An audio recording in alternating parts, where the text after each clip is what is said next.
Lusaka.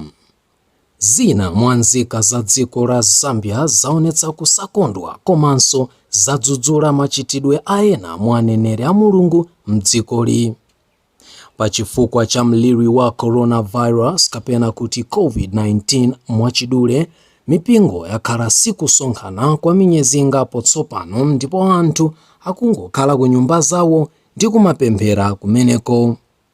Koma ena mwa azibusa a mipingo imeneyi akuwuza anthu kuti ngakhale kuti misonkhano amapemphero sakutheka pakadali pano, anthuwa nkoyenera kuti azitumiza ndalama za chakhumi ndi chopereka kugwiritsa ntchito njira ya mobile money.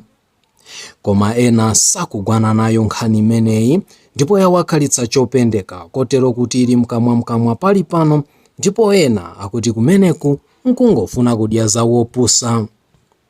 Anthu akunena kuti chikadakhala chokomera ambiri mwina machali chimogwirizana ndi mabungwe akufuna kwabwino akadagwapo pamenepa ndi kuthandiza mphawi omwe ali musiwa weniweni kuti mwina nkupulumuka ku njala imeneyi yadzaoneni.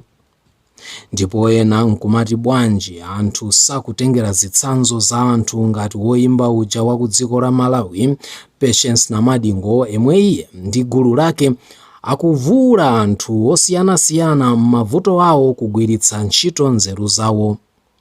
Akuti izi ndi zitsanzo zomwe mipingo akuyenera kugwiritsa ntchito pali pano kuti mwina nkupulumutsa mphawi koposa kuti azibusa azipempha ndalama ku anthu omwe ndi malova. John Paulo, kunenera mu mzinda wa Lusaka, Zambia.